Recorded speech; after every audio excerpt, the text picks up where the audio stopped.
right, Miss Kiki, it has been 1,000 years, okay, since we agreed that I would be sending you a chart, and I'm so sorry.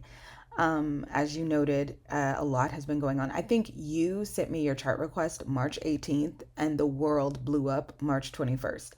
So it was just a timing, really. And I've been trying to get back on top of everything ever since. I thought that I had covered all of my March orders, but I hadn't. So let's go ahead and get into this now. All right. So you know that you are a Libra.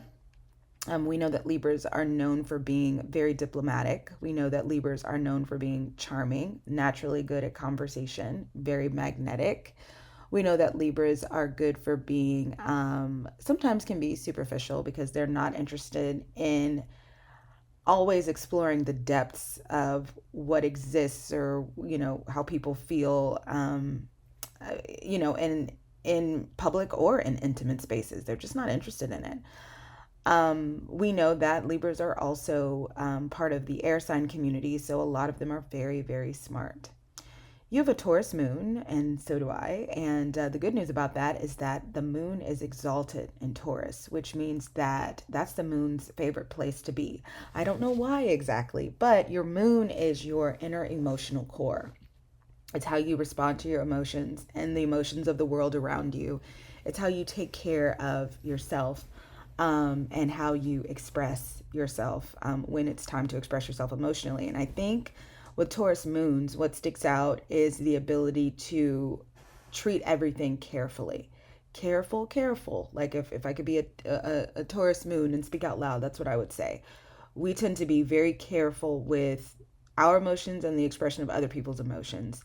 We tend to be very watchful, and it also we tend to have a little bit of patience about when and how we feel things. Now, of course, if there's other things in your chart that can offset how much you feel that, but yeah, definitely, Taurus Moon is a good group to be in. You have a Libra Mercury, which I'm guessing you're just the type of person who comes across as being very, very diplomatic, and maybe people have even probably said you're very nice. Libra Sun, Taurus Moon, Libra Mercury, like that's like a peacemaker, okay? But you do have this Venus in Sagittarius. And Venus in Sagittarius is very, I'm going to use the word here, gregarious, very outgoing, very passionate, very forward, very just yeah, dynamic. The type of person that when it comes to their personal relationships definitely believes in like taking charge and taking chances, is really is kind of a force to be reckoned with. I also notice people with the Sagittarius Venus are very positive. They're very positive. You have a Libra Mars, which means that when it comes to accomplishing goals in life, you look at how can we all get there together. You're not overly competitive with people. You're fine with working on one team with one person or one team with another person.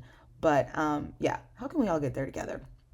You have a Jupiter in Cancer, which this is another exalted placement. Cancer Jupiters are absolutely, well, here's the thing. Jupiter hates being in Capricorn because Capricorn, the energy of a Capricorn can be so like rigid and kind of restrictive.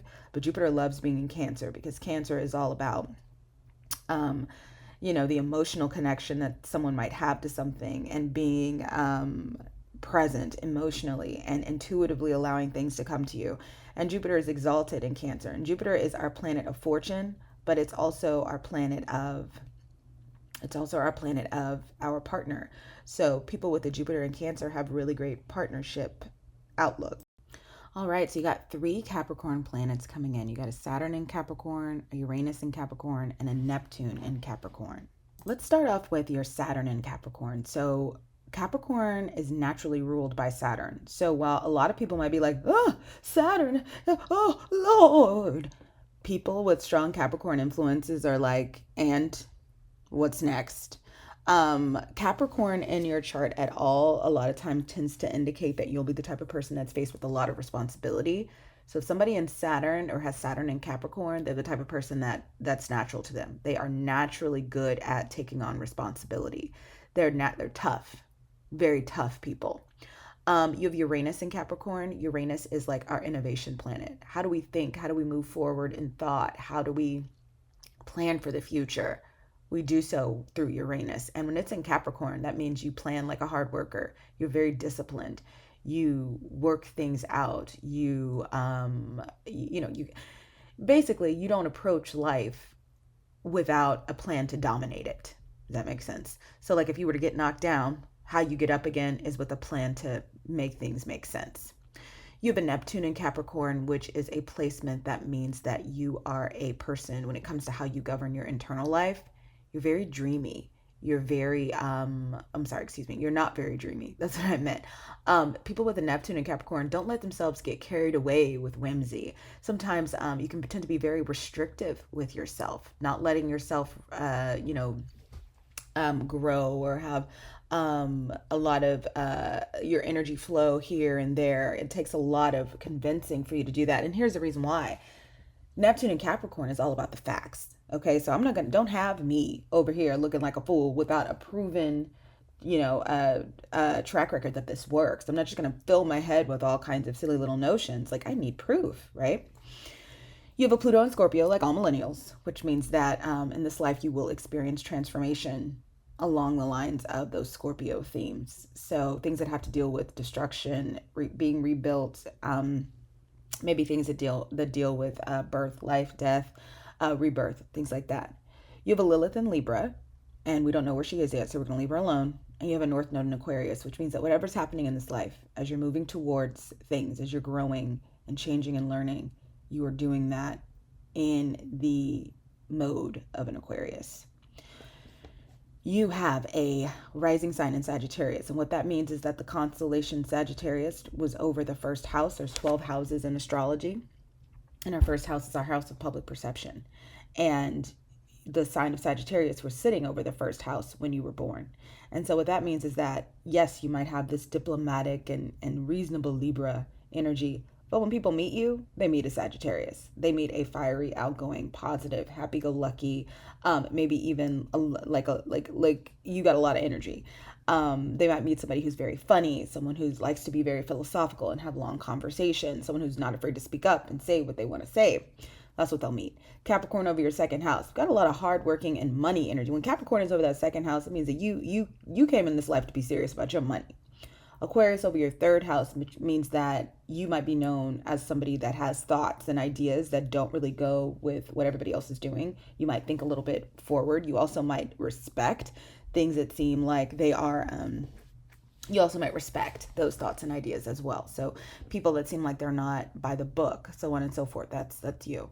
You have Pisces over your fourth house. Our fourth house is our house of home. So with Pisces over the fourth, that could mean that when you look at your home, it needs to be a place where you need to be able to have people around you that you love unconditionally and that love you unconditionally.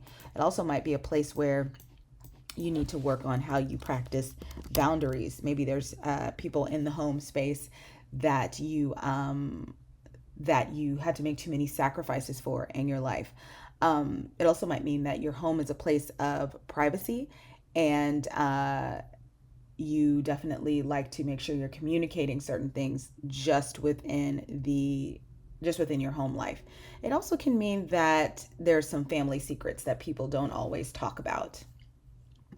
You have Aries over your fifth house, and Aries over your fifth house indicates that when it comes to the subjects that reign supreme in the fifth house, so it's fifth house is a house of fun, basically. So like short-term romances, creativity, self-expression, sex, also, kids.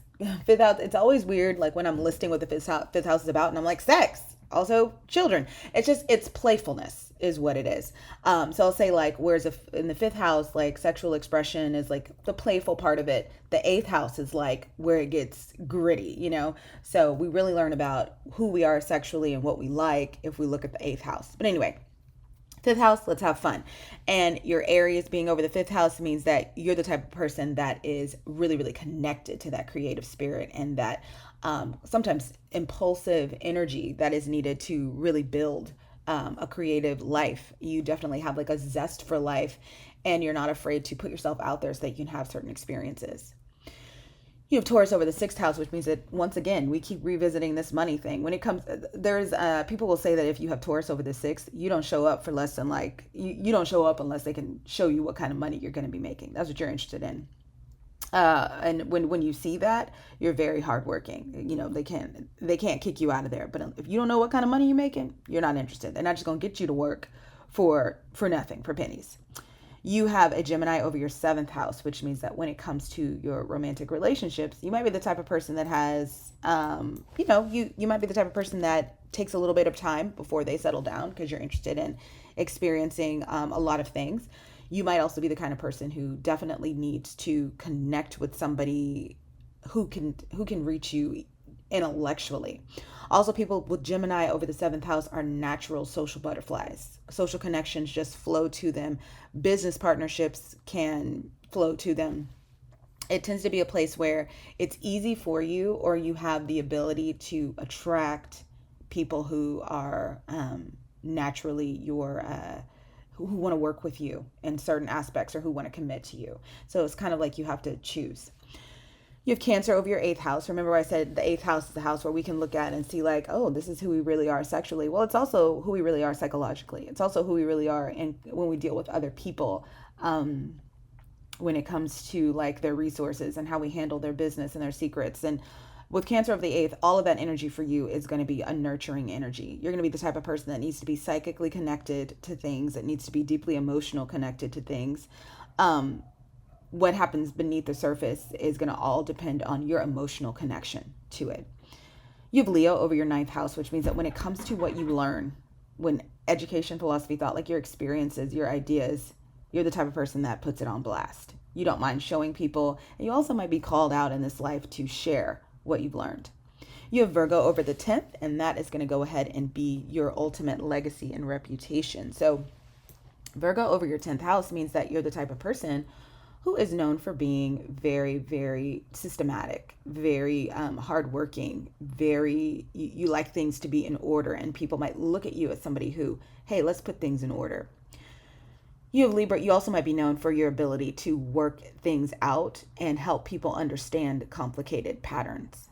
You have Libra over your 11th house, which means that when it comes to friendships, you are the type of person that you like to be social, and you like to have people around that you can socialize with. You like to spend quality time with your friends, and you're very important on things like you're very focused on relationships. Relationships and social contracts are important to you, not just in your personal life, but also in the world as a whole. And you have Scorpio over your 12th house, which means that when it comes to your spirituality, you are a person who you can be secretive. You can definitely hold secrets, not just from others, but from yourself. Also, people with Scorpio over the 12th can be very, very resourceful. They're holding secrets, so we don't know what they know. We don't know what they're holding on to. We don't know what's coming to them, but they'll use it they'll use that information they need when it's the right time for them. Okay, let's go ahead and take a look at what planets are in your houses. All right, so first thing I do is I like to scan to see if I see any stelliums, because that'll let me know where you have a lot of your power concentrated as a person. And just looking right here, I don't see any stelliums, but what I do see are a lot of doubles. So we'll just go through. So you've got your sun in your 11th house. Again, somebody that's very, very focused on their relationships and keeping in contact with people and abiding by certain social contracts. You've got your moon in your 5th, so very connected to your creativity and your personal expression. Mercury in your 10th house. Remember, I said your legacy in this life might be the way you communicate. Your reputation might be related to communication. And I just said that because you have Virgo over the 10th, and Virgo rules communication. But you've got your Mercury in the 10th too. So that's even more so leaning towards you being known for how well you communicate. You've got Venus in the 1st house, which means that you are the type of person that people look at and they love. And it doesn't surprise me with you being a Libra, but you might be somebody that people like, they just love at first sight. They just feel like they have a good opinion of you, and they have good emotions towards you without you having to do a whole lot. And this doesn't always just even mean romantically. It can come off as people just want to be friends with you. They just want to talk to you. They see that Venus in the 1st house is, your 1st house is how you present to people. And when you've got that fiery Sagittarius Venus in the first house, people are probably like, whoa, this person is, they've got a great nature. They seem to be really inviting and open. And it wouldn't surprise me if you have a lot of social contracts or social connections. You got Mars in the 10th house, more energy when it comes to your career and your lasting legacy. I will say you have a Libra Mars in the 10th house and you have a Libra Mercury in the 10th. So you're probably going to be known in this life for somebody who is collaborative and who works really, really great on teams, and who is known for their like diplomatic and cerebral nature. You have Jupiter in your eighth house. Jupiter in the eighth house is a sign of wealth. I told you when I looked at your chart, I was like, what in the money is going on here? Some money happening up in here. You have Saturn in the second house. Saturn in Capricorn, like I said before, is not a troubling Saturn placement. It can just mean that you're willing to work really hard to get the money. I say that because sometimes Saturn in the second can mean obstacles. You run into obstacles. You have Uranus in the first house. You might be known for your innovative ways of thinking and the way that you can put together plans for people. You have Neptune in the second. So you might be known for creative ideas and creative ways when it comes to money and money management. You have Pluto in the 12th, which might mean that you may go through some things with your personal relationship with yourself. But your Pluto's in Scorpio in a house ruled by Scorpio. So you're not always going to be open about what you're going through beneath the surface, especially on a spiritual level. You're not always going to be willing to share it with people, but you will go through these things. And Scorpios tend to be extremely durable. And so I have no doubt that you'll excel. You have Lilith in the 11th, which is interesting because you have all this energy related to your 11th house, and then you have Lilith there. And sometimes if you have your sun in the house and Lilith is there, it can be a way of checking your ego in a certain specific way. So you have your sun in your house of friendships and social contracts, but you also have Lilith there. And that can mean that you're the type of person who has experienced some breakdowns in those social contracts, maybe some betrayal. And ultimately, I'll tell you what it does is it encourages you not to lean so much on other people and to be more independent and to give yourself grace and to give others grace, in my opinion.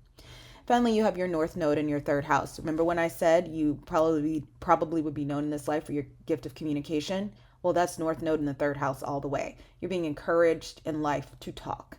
Let's talk. Talk about what you know. Talk about what you've seen. Please explain it in your very special way so that other people can benefit. All right, that is the end of your reading. Please let me know if you resonate with anything at all. And thank you for the opportunity. And thank you for your patience. It's all that Capricorn in your chart makes you patient.